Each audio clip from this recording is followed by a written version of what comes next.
एक गांव था जिसमें एक मजदूर रहता था जिसका नाम शंभू था।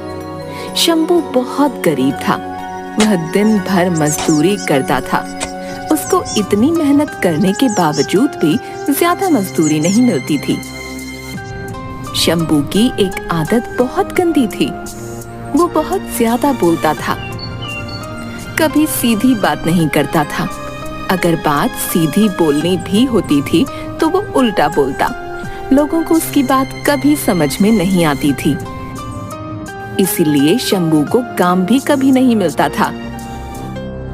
एक दिन शंभू अपने घर के पास एक पेड़ के नीचे बैठकर अपने दोस्त से बोला, 1 महीना बीत गया है, कहीं काम ही नहीं मिल रहा है। अरे क्यों नहीं मिल रहा काम? काम मिलते ही अच्छे से निपटाऊंगा उसको। देखो मिलता है कि नहीं। शंभू और पड़ोसी की बात हो ही रही थी कि पास से सेठ निकलता है और शंभू से बोलता है, सुनो भाई, इधर आओ, कुछ काम था। हाँ बताओ बताओ, काम चाहिए तुम्हें? है बताओ। अरे तुम सीधा बोलना कब सीखोगे? काम देने आया हूँ तुम्हें। अरे सेठ, ये तभी होगा जब आपकी मूछें बढ़ जाएगी।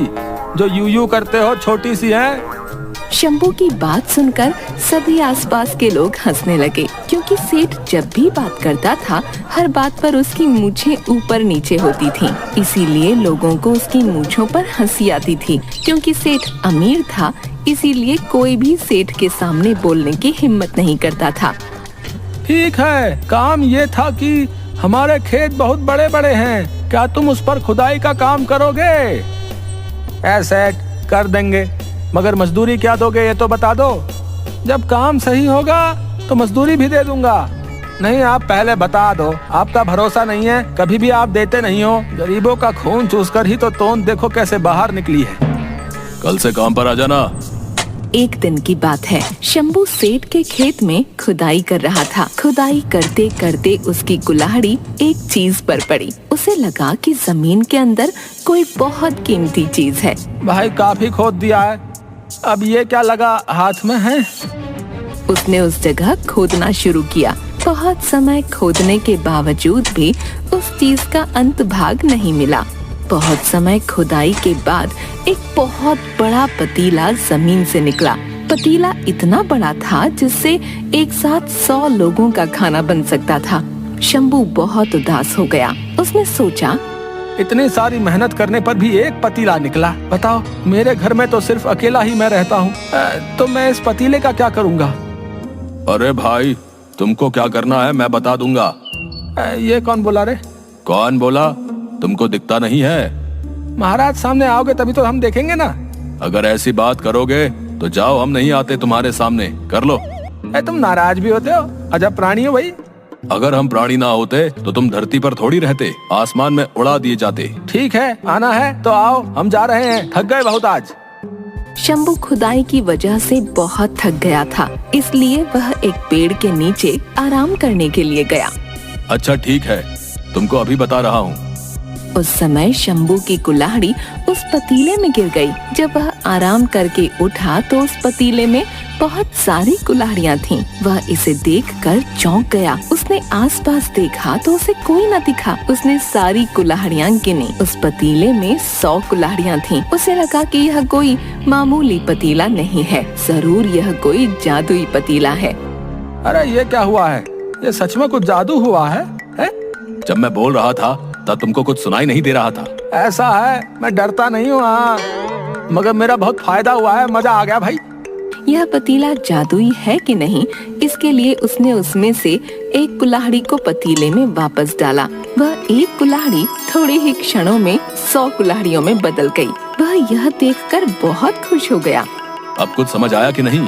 देखो भैया, ये हमारा पतीला है और हम ये लेकर जा रहे हैं। ठीक है, ले चलो। क्या ले चलो है? तुम जो भी हो, रुको यहीं। क्या यार, ठीक है। वह उस पतीले को लेकर अपने घर गया और उसमें कुल्हाड़ियों को 100 गुनी करने लगा। उसने खेत में मजदूरी करना छोड़ दिया। क्यों भाई, कैसा लगा? तुम यहाँ पर भी भाई? माफ कर दो भाई, मगर ये नहीं दूंगा। मैं पतीला हूँ, यही तो बता रहा था इतनी देर से। आए मेरा पतीला, मुझे तुम पहले क्यों नहीं मिले थे? अब बहुत अमीर बन जाऊंगा। वह कुल्हाड़ियों को बेचकर धन कमाने लगा। अब वह धन को 100 गुना करने लगा और 100 गुने धन को फिर से 100 गुना करने लगा। ऐसा करते करते वह अमीर बन गया। अरे, ये मेरे यहाँ पर मजदूरी किया करता था, इतना अमीर कैसे हो गया? कुछ तो बात है, जाकर देखना पड़ेगा। पतीले की सारी बात उस सेठ को पता चली। सेठ शंभू के घर गया। शंभू बहुत धनवान हो गया। सेठ, आज आप यहाँ मेरे घर की तरफ आए हो?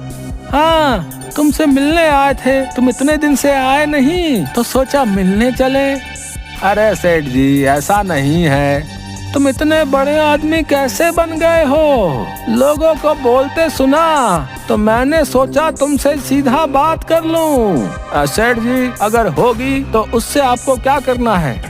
तुम तभी से अमीर बने हो जब आखिरी बार मेरे खेत पर काम किया था। हाँ। शंभू घबरा गया। कहीं सेठ को पता तो नहीं चल गई है कि उसके उस खेत में पतीला मिला जिससे मैं अमीर बन गया था।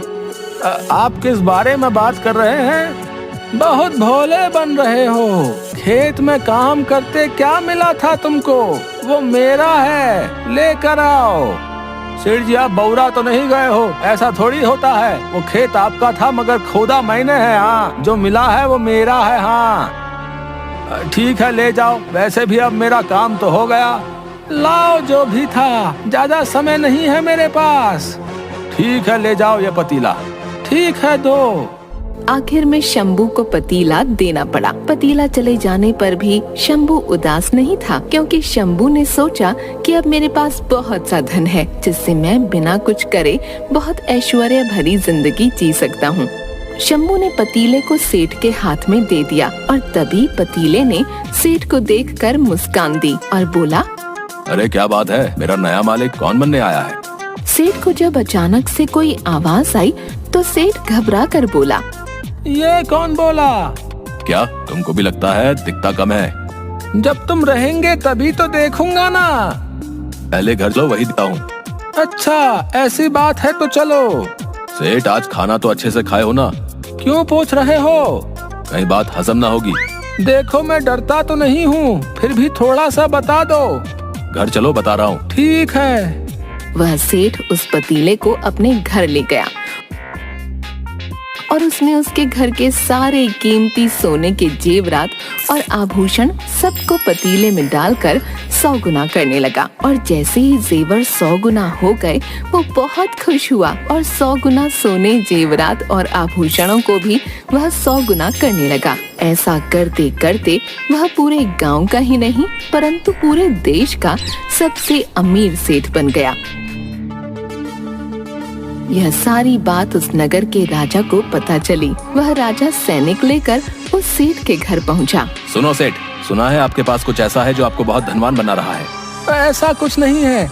किसने तुमको ये बात कही? अच्छा, तो इतना धन कहाँ से आया? ये धन मेरे पूर्वजों का है। तुमको ये जानने की क्यों पड़ी है? जाओ लेकर आओ और दो मुझे। देखो सैनिक, ये मेरा है, खुद का धन है। और वैसे भी भाई, नगर में हर किसी का धन आपको अपना ही लगता है, इसीलिए आप ले जाते हो उनसे छीन कर। माना हमारा राजा थोड़ा पागल है, मगर अमीर हमें भी होना है। राजा धनवान तो प्रजा पहलवान। अच्छा ठीक है, ले जाओ। अब हमको क्या जरूरत होगी, काफी धन है मेरे पास, इतना कि मैं तुम्हारे राजा को भी खरीद लूं। वैसे भी तुम्हारा राजा पागल है, मुझे कम धन में भी अपना राजपाट दे देगा। तो वो चीज क्या करते हैं हम देखें। ये है वो चीज, पतीला। पतीला है, ठीक है, दो। हम अपने राजा के पास लेकर जाएंगे। इस नगर की प्रत्येक चीज पर उसका अधिकार है, इसीलिए ये जादुई पतीला उसका हुआ। सैनिक ये पतीला राजा के पास लेकर गया। वह राजा उन दोनों से बहुत ज्यादा लालची था। महाराज, ये है वो चीज, इससे वो सेठ अमीर हुआ था। एक पतीला, इससे क्या होगा? ये उस सेठ के घर पर मिला था जिससे वो अमीर हुआ था। ठीक है। गलती से राजा के हाथ से चाकू पतीले में गिर गया और वो 100 गुने में बदल गया। राजा ये देखकर चौंक गया। उसने अपना सारा खजाना 100 गुना कर दिया। उस 100 गुने खजाने को भी वह 100 गुना करने लगा। ऐसा करके वह दुनिया का सबसे अमीर राजा बन गया। फिर पतीले से राजा को आवाज आई। राजा ये आवाज सुनकर चौंक गया। बाकी सब भी डर गए कि अब ये आवाज कहाँ से आ रही है। सुन राजन, बाकी दोनों तो मुझसे अमीर हो गए हैं, तू भी अपनी किस्मत आजमा ले।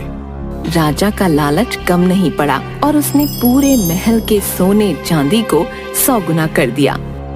मैं राजा हूँ, जो चाहे वो लूं। तू खुश तो सब खुश, कर ले अपनी सारी मुराद पूरी। बिल्कुल सही। एक दिन वो राजा उस पतीले के पास आया और सोचने लगा कि इस पतीले में जरूर कुछ होगा जो इसको जादुई बनाता है, क्योंकि यह पतीला दिखने में तो बहुत साधारण सा है। इसलिए वह उस पतीले के अंदर गया और उस पतीले में ढूंढने लगा। तभी उस पतीले में उस राजा के हम शक्ल राजा आने लगे। धीरे धीरे करके उस पतीले में से 100 राजा निकले। वह राजा अपने 100 हम शक्ल को देखकर घबरा गया और अपने आप को मारने लगा और कहने लगा कि ये मैंने क्या कर दिया, मैंने अपने ही 100 गुना कर दिए।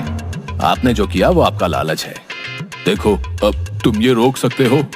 अब मैं क्या करूं? जो भी हुआ वो आपकी खुद की वजह से हुआ है, इसे रोकना मुश्किल है। ये एक बार किया जादू था, इसे पलटा नहीं जा सकता है। और उसके बाद सारे हमशक्ल राजा अपने आप को राजा बताने के चक्कर में आपस में लड़ने लगे और इस तरह ज्यादा लालच के चक्कर में राजा ने अपनी जान गंवा दी।